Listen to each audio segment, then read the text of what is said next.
Hello student, welcome to our YouTube channel commerce proficiency. आज की class में हम कवर करेंगे अकाउंटिंग टर्मिनोलॉजी की जो टर्म्स रहती हैं वो कवर करेंगे। इससे पहले वाली क्लास में मैंने आपको रिकॉर्ड करके बता दी है कि इससे पहले कौन कौन सी टर्म्स है जो अकाउंट्स के अंदर यूज़ की जाती हैं। आज उसे नेक्स्ट टर्म्स के बारे में हम डिस्कस करेंगे ईजी वे से और बिल्कुल डिटेल से। तो एंड तक आप वीडियो में बने रहें ताकि आपको हर एक टर्म्स का अच्छे से मीनिंग क्लियर हो जाए। अगर अभी तक आपने मेरे चैनल कॉमर्स प्रोफिशिएंसी को सब्सक्राइब नहीं किया, सब्सक्राइब कीजिए ताकि जब भी मैं न्यू वीडियोज़ अपलोड करूं तो सबसे पहले नोटिफिकेशन आपके पास जाए और आपकी स्टडी में कंसिस्टेंसी बनी रहे। आज हम पढ़ते हैं असेट के बारे में कि असेट क्या होती है। इसका ओवरव्यू दे देती हूँ मैं। सबसे पहले जो असेट होती है ये मतलब कि ऐसी प्रॉपर्टी होती है जिसका पोजेशन जो होता है, जो फिज़िकली जो ऑनर के पास पड़ी होती है, उसको हम असेट से नोट करते हैं। इसमें जैसे मान लो कि मेरे पास फर्नीचर है तो फर्नीचर क्या है, मेरे लिए असेट है क्योंकि मेरे पास फर्नीचर का पोजेशन है। ऐसे जो जो असेट का पोजेशन बिजनेस के पास होता है वो बिजनेस के लिए असेट बन जाती हैं। जैसे anything which is in a possession, कहते कुछ भी जिसका पोजेशन बिजनेस के पास है, और is the property of a business enterprise including the amount due to it from others is called an asset. कहते हैं जितनी प्रॉपर्टीज़ पड़ी है या जो भी पैसा बाहर से लेना बनता है यानी जिसे हम डेटर्स बोलते हैं, तो वो सारे क्या कहलाते हैं, असेट कहलाते हैं। In other word anything which will enable the business enterprise to get cash or benefit in a future is an asset. कहता कि असेट क्या हो सकती है, कहता असेट कुछ भी जो बिजनेस को बेनिफिट देती है, वो कैश में भी हो सकती है या असेट की फॉर्म में भी हो सकती है। Thus cash and bank balance, stock, furniture, machinery, land and building, bill receivables, money owing by debtors etcetera all asset. कहता जितने भी कैश और बैंक बैलेंस होते हैं, stock, furniture, machinery, land and building, B R, money जो debtor से लेनी बनती है, वो सारी की सारी क्या होती हैं, असेट होती हैं बिजनेस के लिए। कहता है असेट क्या होती है, यहाँ पे डेफिनेशन दी गई है कुछ अकाउंटेंट्स द्वारा डेफिनेशन दी गई है। सबसे पहले हम पढ़ते हैं asset are future economic benefit. Finney और मिलर ने बोला है कि जो असेट क्या होती हैं, कहते हैं ये वो असेट होती है जिनका बिजनेस को इन फ्यूचर में इकोनॉमिक होता है पैसा, यानी कि पैसे से क्या देंगे, फ़ायदा देंगी। The right of which are owned और कंट्रोल बाय द ऑर्गेनाइजेशन और इंडिविजुअल। जो कहते हैं इसको इस्तेमाल करने का जो हक होता है वो किसके हाथों में होता है, ऑर्गेनाइजेशन या इंडिविजुअल के हाथों में होता है। प्रोफेसर आर एन एंथनी कहते हैं असेट आर वैल्यूएबल रिसोर्स। कहते हैं असेट क्या होती है, वैल्यूएबल आर रिसोर्स होती है। वैल्यूएबल का मतलब क्या होता है, जैसे मनी के टर्म्स में हम मेज़र करके रिकॉर्ड कर सकते हैं। By business which are acquired at the measurable money cost, यानी कि जिसको हम मनी की कॉस्ट में मेज़र कर सकते हैं। According to the above definition, कहते हैं इसी डेफिनेशन के बेस पे यहाँ पे 3 करैक्टरिस्टिक्स पाई गई हैं असेट की। क्या होती हैं कि जो रिसोर्स होते हैं वैल्यूएबल होते हैं, यानी कि ऐसा नहीं है कि इनकी कोई वैल्यू नहीं होती है, वैल्यूएबल होते हैं तभी तो हम इनको बुक्स ऑफ अकाउंट्स में यानी कि असेट साइड पे क्या करके चलते हैं, रिकॉर्ड करते हैं। ये वैल्यूएबल होती है, मनी के टर्म में हम इसको जो मेज़र कर सकते हैं। नेक्स्ट आते हैं the resources must be owned by the business. की जो रिसोर्स होते हैं वो किसके होते हैं, बिजनेस के ऑन द्वारा होते हैं, यानी कि उसके ऊपर हक किसका होता है, बिजनेस का होता है, खरीदे होते हैं बिजनेस द्वारा वो। The resource must be acquired at a measurable money cost. कहते हैं जितने भी रिसोर्सेज होते हैं उनको हम मनी कॉस्ट में क्या कर सकते हैं, मेज़र कर सकते हैं। ऐसा नहीं है कि इसको मनी की कॉस्ट में मेज़र नहीं कर सकते, क्योंकि जितनी भी ट्रांजेक्शन्स होती हैं वो हर एक ट्रांजेक्शन को मनी के टर्म्स में है जो रिकॉर्ड किया जाता है, तभी तो हम उससे रिज़ल्ट डिपिक्ट करते हैं कि प्रॉफिट हो रहा है, लॉस हो रहा है, या फिर फाइनेंशियल पोजीशन है क्या बिजनेस की। इसमें जो असेट्स होती हैं इसको कैटेगराइज किया गया है, जैसे नॉन करंट असेट टेंजिबल आती है, उसमें इंटेंजिबल आती है। नॉन करंट असेट का मतलब होता है जो असेट्स लंबे टाइम तक बिजनेस के अंदर इस्तेमाल की जाती है, उसका बेनिफिट लिया जाता है, वो सारी लॉन्ग टर्म यानी कि नॉन करंट असेट के नाम से जानी जाती हैं। कहते हैं non current asset refer to those asset which are held for continue use in the business. कहते हैं जिसका इस्तेमाल है जो कंटिन्यू किया जाता है बिजनेस के अंदर, for the purpose of producing goods or services and are not meant for sale. कहता है उसका इस्तेमाल करके जो नॉन करंट असेट्स होती हैं इसका इस्तेमाल करके बिजनेस क्या करता है, प्रोड्यूस करता है गुड्स और सर्विसेज को। इसका जो इस्तेमाल किया जाता है यानी कि जो मशीन है, बिल्डिंग है, जो प्लांट है, इसका जो इस्तेमाल किया जाता है ये फर्दर प्रोडक्शन करने के लिए किया जाता है, यानी कि ये क्या होती है, लॉन्ग टर्म इन्वेस्टमेंट होती है। इसमें एक बार पैसा लगा दिया जाता है बिजनेसमैन द्वारा और लंबे टाइम तक इसको इस्तेमाल किए जाते हैं। कि जो फिक्स्ड असेट्स होती हैं आगे फर्दर इसको दो कैटेगरी में डिवाइड किया गया है। टेंजिबल असेट होती हैं, इंटेंजिबल असेट्स होती हैं। टेंजिबल असेट्स वो असेट्स होती हैं जिनको देख सकते हैं, छू सकते हैं, यानी कि जिन असेट्स का फिज़िकली कुछ ना कुछ उसका एग्जिस्टेंस है, यानी कि उसको फिज़िकली क्या है वो प्रेजेंट करती है, जिनको देख सकते हैं, छू सकते हैं हम, उसको क्या बोला जाता है, उसको बोलते हैं हम टेंजिबल, यानी कि जिसका फिज़िकली एग्जिस्टेंस होता है, जिसको देखा जा सकता है, छुआ जा सकता है। इंटेंजिबल इसके अपोजिट होता है, जिनको ना हम देख सकते हैं और ना हम छू सकते हैं, वो सारी किस में आ जाती हैं, इंटेंजिबल असेट्स में। तो अब टेंजिबल असेट्स के एग्जाम्पल या मीनिंग क्या है इसका, कहते हैं tangible asset are those asset which can be seen and touch, कहते हैं ये वो असेट होते हैं जिसको देखा जा सकता है, छुआ जा सकता है। इसका फिज़िकली एग्जिस्टेंस होता है, ये फिज़िकली प्रेजेंट होती हैं, जैसे लैंड एंड बिल्डिंग होगी है, प्लांट एंड मशीनरी होगी, computer, motor vehicle, furniture, stock, cash etcetera. लेकिन इंटेंजिबल असेट्स कौन सी होती है, ये वो असेट्स होती हैं जिनको ना ही तो उनका कोई फिज़िकल एग्जिस्टेंस होता, ना ही उसको देख सकते, ना ही उसको फील कर सकते। जैसे एग्जांपल के लिए गुडविल हो गई है, पेटेंट हो गए हैं, copyright, trademarks, computer software and prepaid expenses. Intangible asset are also valuable asset, ये भी वैल्यूएबल होती हैं, इनको भी बुक्स ऑफ अकाउंट्स के अंदर यानी बैलेंस शीट के साइड भी रिकॉर्ड किया जाता है। जैसे एग्जांपल के लिए with the help of patent businessman is able to produce goods and his goodwill help in attracting customer easily. कहते हैं जब हम पेटेंट करवाते हैं, पेटेंट करवा के हम अपनी गुड्स को ईजिली प्रोड्यूस कर सकते हैं कि हमारे प्रोडक्ट को कोई कॉपी नहीं करेगा। पेटेंट का मतलब क्या होता है कि जो कंटेंट हम अपने प्रोडक्ट को बनाने के लिए इस्तेमाल करते हैं, उन कंटेंट्स के ऊपर जब हम पेटेंट करवा लेते हैं उसको क्या बोला जाता है, पेटेंट करवाना। यानी कि जिन कंटेंट का इस्तेमाल हम अपने प्रोडक्ट को बनाने के लिए करते हैं, उसी कंटेंट का इस्तेमाल दूसरा जो पर्सन है नहीं कर सकता। जो गुडविल होती है उसका भी बेनिफिट मिलता है बिजनेस को, क्योंकि उससे कस्टमर्स क्या होते हैं, हमारे बिजनेस की ओर अट्रैक्ट होते हैं, जिससे हमारे बिजनेस की जो पोजीशन होती है वो अच्छी होती है दूसरे बिजनेस के comparatively. Therefore the intangible asset help the firm in earning profit as much as a tangible asset. कहता है जैसे टेंजिबल असेट्स का इस्तेमाल करके बिजनेस प्रॉफिट कमाता है, वैसे ही इंटेंजिबल असेट्स है जो मदद करती हैं बिजनेस को प्रॉफिट कमाने के लिए। Hence both tangible and intangible are valuable asset, दोनों ही क्या होती हैं, वैल्यूएबल असेट होती हैं। Value of intangible asset is based on the benefit and facility available to the business from such asset. कहते हैं जो वैल्यू होती है इंटेंजिबल असेट की, ये बेस्ड होते हैं कितना बेनिफिट मिल रहा है बिजनेस को, उस बेनिफिट के बेस पे उसको वैल्यूएबल किया जाता है। ये तो थी हमारी non current asset. Non current asset जिसको हम लंबे टाइम तक इस्तेमाल करते हैं। अब आते हैं करंट असेट। करंट असेट्स क्या होती हैं, जो लंबे टाइम तक हम इस्तेमाल नहीं कर सकते उसका, वो होते हैं करंट असेट। ऐसी असेट जिनको शॉर्ट टाइम के अंदर हम कैश के अंदर कन्वर्ट कर लेते हैं with in one accounting year, यानी कि एक साल के अंदर अंदर जो कैश में कन्वर्ट हो जाती हैं उनको करंट असेट की कैटेगरी में रखा जाता है। Current asset are those asset which are meant for sale or which the management would want to convert into cash within 1 year. यानी करंट असेट वो असेट होती हैं जिसका मतलब क्या होता है, सेल या फिर मैनेजमेंट क्या करते हैं इसको इजीली कैश में कन्वर्ट कर सकते हैं अकाउंटिंग ईयर के दौरान। ऐसा these asset are also term है शॉर्ट लिव्ड, क्या इसको किस नाम से बोल सकते हैं, शॉर्ट लिव या फिर एक्टिव असेट बोल सकते हैं। जैसे एग्जांपल के लिए डेटर्स हो गए हैं, are expected to be converted into cash within a reasonable short period. Debtors में क्या एक्सपेक्टेशन की जाती है कि शॉर्ट टाइम के अंदर अंदर उसको कैश में कन्वर्ट कर ले जाएगा।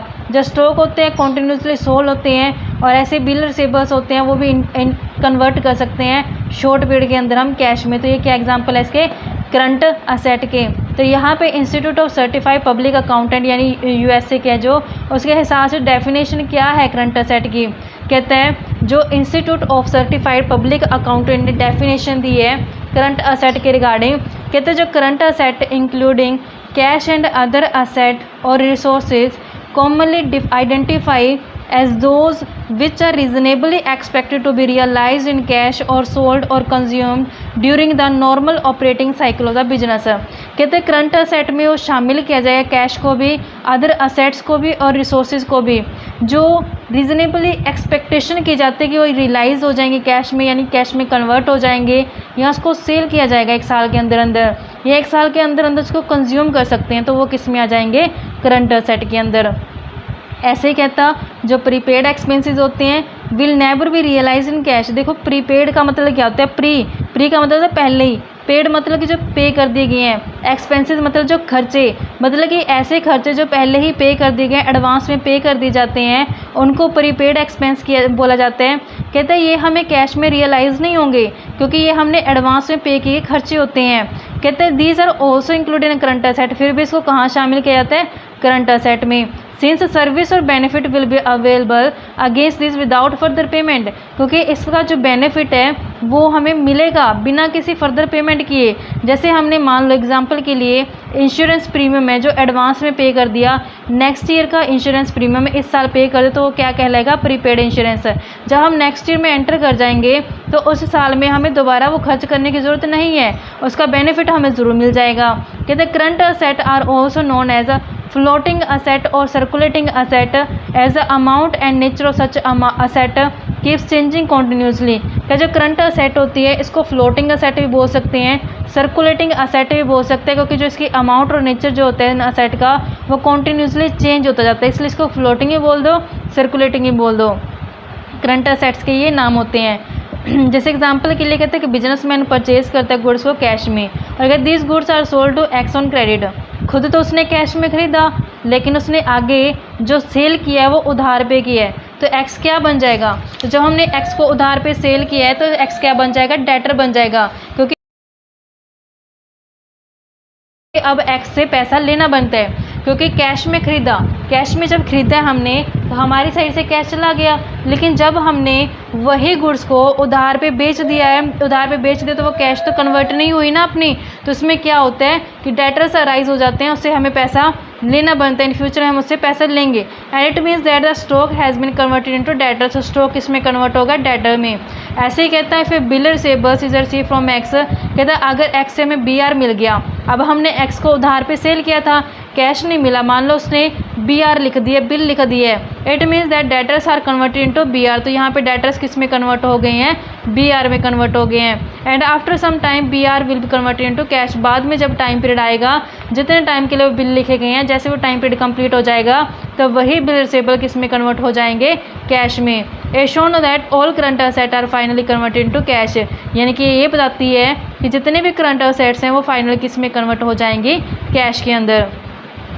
Current asset are usually shown in the balance sheet in the liquidity order, कहता है जो करंट असेट शो की जाती हैं लिक्विडिटी ऑर्डर पे बेस होती हैं। लिक्विडिटी का मतलब क्या होता है, जो पहले कैश में कन्वर्ट हो जाएगी उसको पहले नंबर पे रखेंगे, जो सेकंड नंबर पे कैश में कन्वर्ट हो जाएगी उसको सेकंड पे, ऐसे लिक्विडिटी बेस पे जो रखा जाता है। लिक्विडिटी का मतलब क्या होता है, कितनी क्विकली जो असेट है वो कैश में कन्वर्ट हो जाती है। कहते हैं liquidity is a facility with which the asset में बी कन्वर्टेड इनटू कैश, जैसे यहाँ पे बोल दिया गया क्वेश्चन एक्सप्लेनेशन में, कहता है कि लिक्विडिटी का मतलब क्या होता है, कहता है ये लिक्विडिटी का मतलब होता है कि असेट है जो कितने टाइम पीरियड के अंदर कन्वर्ट हो जाएगी कैश के अंदर। Those asset which are most difficult to be converted into cash are written last, जो असेट बहुत मुश्किल से कैश में कन्वर्ट होगी उनको सबसे लास्ट में लिखा जाएगा। Following are the current asset in order of liquidity, तो यहाँ पे ऑर्डर ऑफ लिक्विडिटी के हिसाब से करंट असेट को शो किया है, जैसे कैश इन हैंड, यानी कि हमारे हाथ में कितना कैश है तो लिक्विडिटी है, हमारे पास है तो लिक्विडिटी है easily. Cash at bank, bank में कितना पड़े है, बिल रिसीवेबल्स कितनी है, शॉर्ट टर्म इन्वेस्टमेंट कितनी है, डेटर्स कितने हैं, स्टॉक और प्रीपेड एक्सपेंसेस, तो ये इनको लिक्विडिटी के बेस पे जो यानी कि सीक्वेंस में लगाया गया है। Out of the above asset, कहते हैं इनमें से जो स्टॉक और इन्वेस्टमेंट होती है इनको शो किया जाता है बैलेंस शीट में कॉस्ट और realisable value whichever is less पे, यानी कि जो स्टॉक और इन्वेस्टमेंट को कैसे शो करते हैं बुक्स ऑफ अकाउंट्स के अंदर, इसकी कॉस्ट गिवन होगी और रियलाइजेबल वैल्यू होगी, इन दोनों में जो कम वैल्यू होगी उसके ऊपर हम बुक्स में रिकॉर्ड कर देंगे। जो बिल रिसीवेबल्स और डेटर्स होते हैं वो शोन किए जाते हैं estimate realisable value and cash in hand और कैश बैंक को शो की जाती है एक्चुअल फिगर के ऊपर। कहता है जो बी आर होते हैं, डेटर्स होते हैं, इनको शो किया जाता है एस्टिमेट रियलाइजेबल वैल्यू, यानी कि इनसे हमें कितना एस्टिमेशन लगता है कि कितना का हमें पैसा जो मिल सकता है, तो एस्टिमेशन बेस पे होती हैं। लेकिन जो हमारे पास कैश और बैंक होती हैं ये एक्चुअल में ही जितना उनका वैल्यू होता है एक्चुअल बेस पे जो वो शो की जाती हैं। नेक्स्ट आती है हमारे पास फिक्टिशियस और नॉमिनल असेट। फिक्टिशियस असेट क्या होती है, ये सिर्फ नाम मात्र होती हैं, इनकी कोई मार्केट वैल्यू नहीं होती, जस्ट नाम होता है, ये बेफालतू में इनकी विंडो ड्रेसिंग करने के लिए जो बिजनेसमैन होता है अपनी असेट्स को बढ़ा चढ़ा के दिखाने के लिए फिक्टिशियस असेट का सहारा लेता है, लेकिन इसमें क्या होता है, एक्चुअल में इसकी रियलाइजेबल वैल्यू नहीं होती है। These are the asset which can not be realise in cash, कहते हैं ये वो असेट होती है जिनको कैश में हम रियलाइज नहीं कर सकते। और no further benefit can be drive from this asset, इससे कोई फर्दर बेनिफिट भी हमें नहीं मिलता।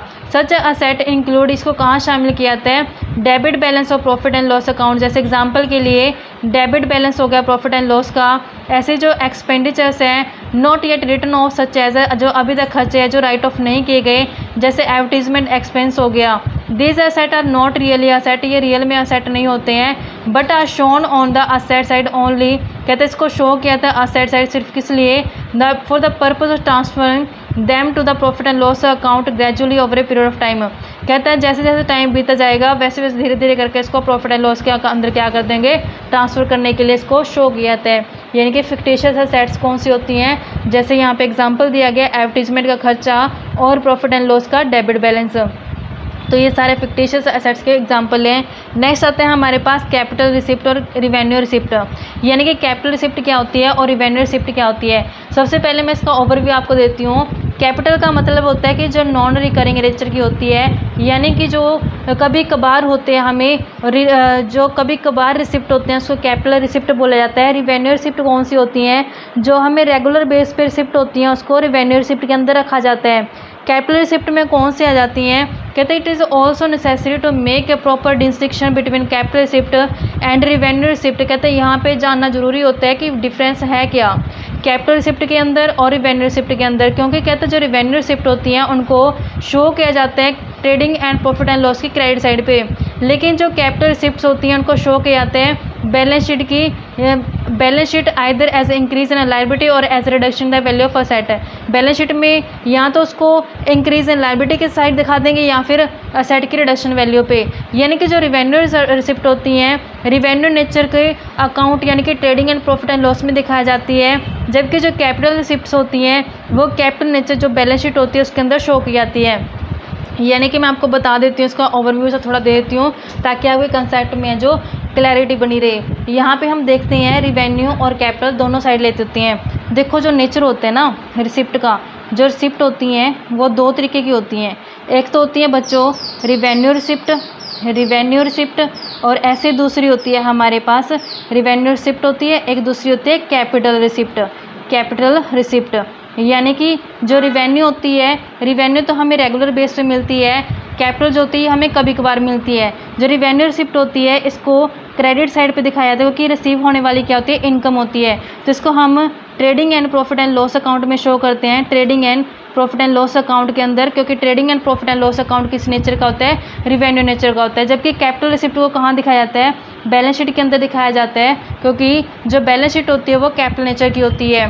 तो यहाँ पे कहते हैं जो कैपिटल रिसिप्ट होती हैं इनके कुछ एग्जांपल दिए गए हैं। ऐसे कैपिटल रिसिप्ट के कुछ एग्जांपल दिए गए हैं। कैपिटल रिसिप्ट के कौन कौन से एग्जांपल आते हैं, जैसे कहता है कि अमाउंट रिसीव हुई है फिक्स्ड असेट या इन्वेस्टमेंट को बेच के। देखो बच्चों जो फिक्स्ड असेट्स होती है वो हम डेली नहीं बेचते, क्योंकि फिक्स्ड असेट्स क्या होती है, ह्यूज इन्वेस्टमेंट वाली असेट्स होती हैं जो कभी कभार हम सेल करते हैं, इन्वेस्टमेंट को कभी कभार हम सेल करते हैं। तो ये किस नेचर के आते हैं, नॉन रिकरिंग यानी कि नॉन रेगुलर भी बोल सकते हो आप इसको। तो ये कैपिटल नेचर की रिसिप्ट्स में आ जाती हैं। कहते हैं कैपिटल कॉन्ट्रीब्यूट बाय प्रोप्राइटर, कहते हैं जैसे पैसा लगाया गया प्रोप्राइटर द्वारा, पार्टनर्स द्वारा, और money obtain from issue of share and debenture in case of a company. कहता है अगर कंपनी के केस में मान लो कि जैसे शेयर्स इशू किए जाते हैं, डिबेंचर्स इशू किए जाते हैं, ये डेली बेस पे नहीं किए जा सकते, मंथली बेस पे नहीं किए जा सकते, ये कभी कभार किए जा सकते हैं, लॉन्ग टाइम के बाद किए जाते हैं इशू। तो जो लॉन्ग टाइम के बाद हमें रिसिप्ट होती है वो होते हैं कैपिटल नेचर की। ऐसे जो हमें अमाउंट रिसीव हुई है लोन के रूप में, लोन हम डेली नहीं लेते, कभी कभार लेते हैं, तो ये किस नेचर का हो गया, कैपिटल रिसिप्ट का। रिवेन्यू रिसिप्ट क्या होती है, जो रेगुलर बेस पे हमें होती है। कहते हैं मनी ऑब्टेन, कहते हैं जो मनी ऑब्टेन की गई है यानी कि जो पैसा हमें मिला है फ्रॉम सेल ऑफ गुड को सेल करते हैं। जो ऐसा नहीं है कि गुड्स हम कभी कभार सेल करते हैं, गुड्स है जो डेली बेस पे सेल परचेज करते हैं। तो इसलिए जो गुड्स को सेल करने से पैसा मिला जाता है वो किस नेचर का होता है, रिवेन्यू नेचर का। यानी कि रिवेन्यू नेचर का पैसा कौन सा होता है, जो हमें डेली बेस पे रेगुलर बेस पे मिलता है। Commission and fees receive for service render, अगर मान लो अपन सर्विस दे रहे हैं तो सर्विस देने के बदले जो हमें फ़ीस मिल रही है, फ़ीस हम रेगुलर बेस पे लेते हैं, तो वो क्या होगा, हमारा रिवेन्यू रिसिप्ट होगा। ऐसे इंटरेस्ट और डिविडेंड रिसीव ऑन इन्वेस्टमेंट, जो हमें इन्वेस्टमेंट लगाई जाती है वो भी हमें रिकरिंग बेस पे मिलती है, रेगुलर बेस पे मिलती है, तो वो भी किस में आ जाएगी, रिवेन्यू रिसिप्ट में शामिल की जाएगी।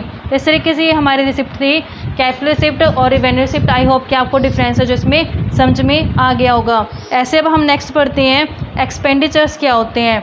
एक्सपेंडिचर्स होते हैं, कहते हैं एनी डिस्बर्समेंट ऑफ कैश और ट्रांसफर ऑफ प्रॉपर्टी और incurring A liability for the purpose of acquiring asset goods or services is called expenditure.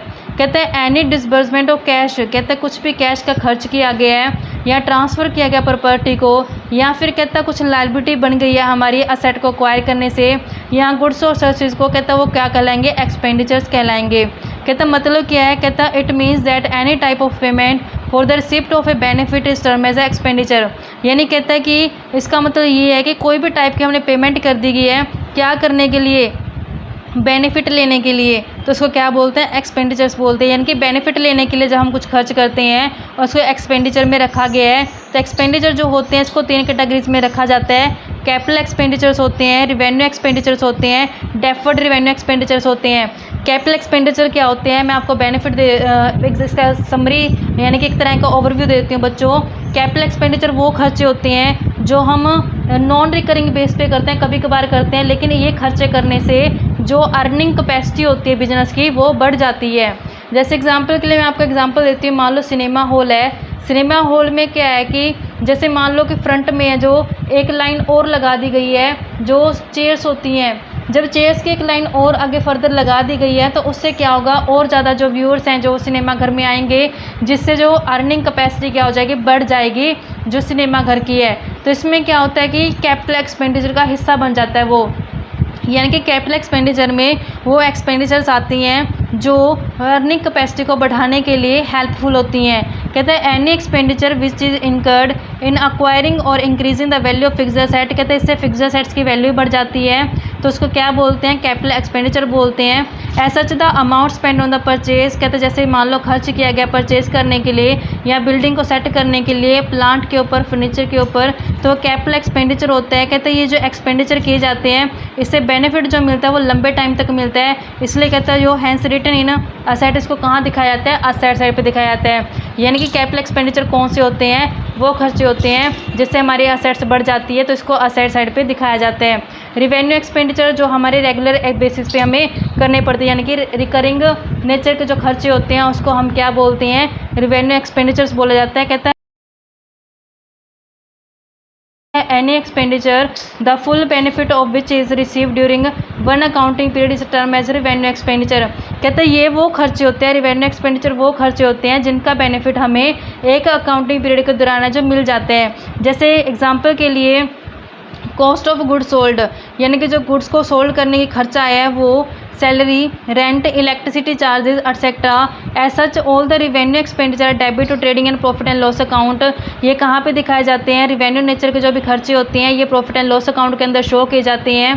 कहते such expenditure does not result in the increase in the earning capacity of the business. कहते हैं इससे हमारी earning capacity बढ़ती नहीं है, सिर्फ क्या रहती है, मेंटेन रहती है। जबकि कैपिटल एक्सपेंडिचर करने से बिजनेस की अर्निंग कैपेसिटी क्या हो जाती है, बढ़ जाती है।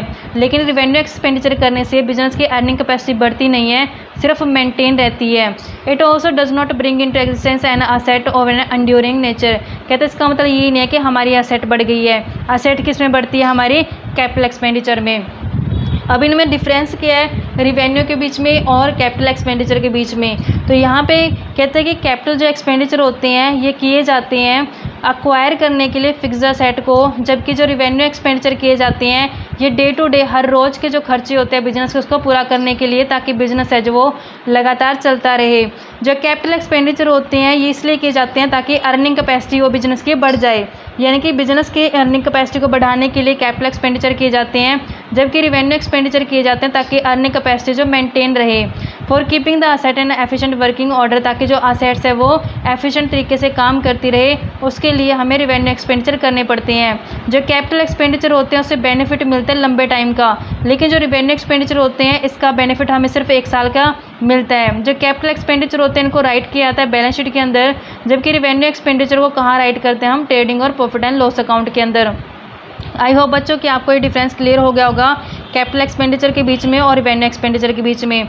नेक्स्ट आता है डेफर्ड रिवेन्यू एक्सपेंडिचर। इसका ओवरव्यू दे देती हूँ मैं। डेफर्ड रिवेन्यू एक्सपेंडिचर का मतलब क्या होता है, इनमें वो खर्चे आ जाते हैं जिनको अपन कर तो इस साल देते हैं, लेकिन उसका बेनिफिट जो होता है हमें आने वाले लंबे टाइम तक है जो बेनिफिट मिलता है। तो इसमें हम क्या करते हैं कि हमने मान लो खर्च कर दिया एडवर्टीज़मेंट के ऊपर, करोड़ों में खर्च किया जाता है, तो उसका एडवर्टीज़मेंट का जो बेनिफिट होता है वो हमें मान लो 10 या 20 साल तक मिलना है। तो जितना टोटल खर्च किया गया उस खर्च को डिवाइड कर दिया जाएगा 10 या 20 साल में। तो जो खर्च इस साल का होगा वो तो हम दिखा देंगे प्रॉफिट एंड लॉस अकाउंट के अंदर, लेकिन जो इस साल का खर्च नहीं है जो बच गया है वो हम कहाँ दिखा देंगे, असेट साइड पे।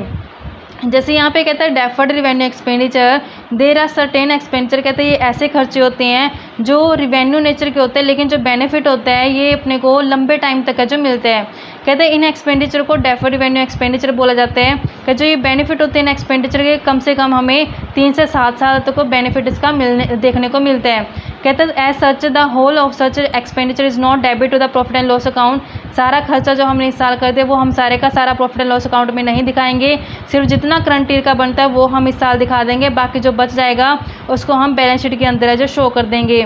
दस only part of such expenditure is taken to profit and loss account every year and the unwritten off portion is allowed to stand on the asset side of balance sheet. जो इस साल का हमें बनेगा खर्चा वो इस साल के प्रॉफिट एंड लॉस अकाउंट में दिखा देंगे, जो हमारा अनराइट यानी कि जो अभी तक राइट ऑफ नहीं किया गया एक्सपेंडिचर का हिस्सा वो हम बैलेंस शीट की असेट साइड पे दिखा देंगे। जैसे एग्जांपल के लिए एक फर्म ने स्पेंड किया है 2 लाख रुपए एडवर्टीजमेंट के ऊपर, क्या करने के लिए, नए प्रोडक्ट को इंट्रोड्यूस करने के लिए मार्केट के अंदर।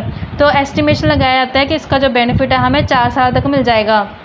तो जैसे मैं आपको एग्जांपल देती हूँ कि यहाँ पे जो एग्जांपल लिया गया बुक के अंदर, कहता है कि एडवर्टीजमेंट की गई है नए प्रोडक्ट को लॉन्च करने के लिए मार्केट के अंदर। तो कहता है जो एडवर्टीजमेंट के अंदर एडवर्टीजमेंट के ऊपर जो खर्च किया गया वो 2 लाख किया गया है। तो हमें एस्टिमेशन है कि जो ये का बेनिफिट 4 साल तक मिलेगा, यानी कि हर साल मुझे 50,000 है जो खर्च चार्ज करना पड़ेगा, क्योंकि बेशक मैंने 2 लाख रुपये खर्च जो किया है ये मैं सारा 2 लाख एक ही साल के अंदर नहीं चार्ज कर सकती प्रॉफिट एंड लॉस से, क्योंकि जो इसका बेनिफिट मुझे 4 सालों तक मिलना है तो मैं इसको 4 सालों में डिवाइड करके खर्चे को फिर करूँगी। यानी कि जो 50,000 जो करंट ईयर का खर्चा होगा, यानी कि जैसे 50,000 है यहाँ पे करंट ईयर यहाँ पे 50,000 बनता है, वो तो मैं कहाँ दिखा दूँगी, प्रॉफिट एंड लॉस साइड पे। लेकिन 2 लाख में से 50,000 तो मैंने यहाँ आज का खर्चा दिखा दिया, साल का खर्चा दिखा दिया, लेकिन जो मेरा बैलेंस बच गया है 1,50,000 रुपये वो मैं कहाँ दिखा दूँगी, बैलेंस शीट की असेट साइड पे दिखा दूँगी। ऐसे फिर नेक्स्ट ईयर क्या कर देंगे, नेक्स्ट ईयर का जो एक्सपेंडिचर होगी तो करंट ईयर का मैंने बताया, ऐसे सेकंड ईयर में अपन क्या करेंगे, सेकंड ईयर फिर 50,000 जो दिखा दिया जाएगा प्रॉफिट एंड लॉस के अंदर, तो 150 में से 50 दिखाए तो ऐसे 1 लाख क्या कर देंगे, फिर हम अपन बैलेंस शीट की असेट साइड पे दिखा देंगे। ऐसे धीरे धीरे करते हैं जो इस खर्चे को पूरा किया जाता है, यानी कि एक ही फाइनेंशियल ईयर के ऊपर इसका जब बर्डन हमें देखने को नहीं मिलता तो ऐसे खर्चे क्या कहलाते हैं, हमारे डेफर्ड रिवेन्यू एक्सपेंडिचर्स कहलाते हैं। आई होप बच्चों कि आपको ये क्लियर हो गया होगा। तो ऐसे डिटेल क्लासेस देखने के लिए आपको मेरे चैनल कॉमर्स प्रोficiency को सब्सक्राइब करें, लाइक और शेयर करें।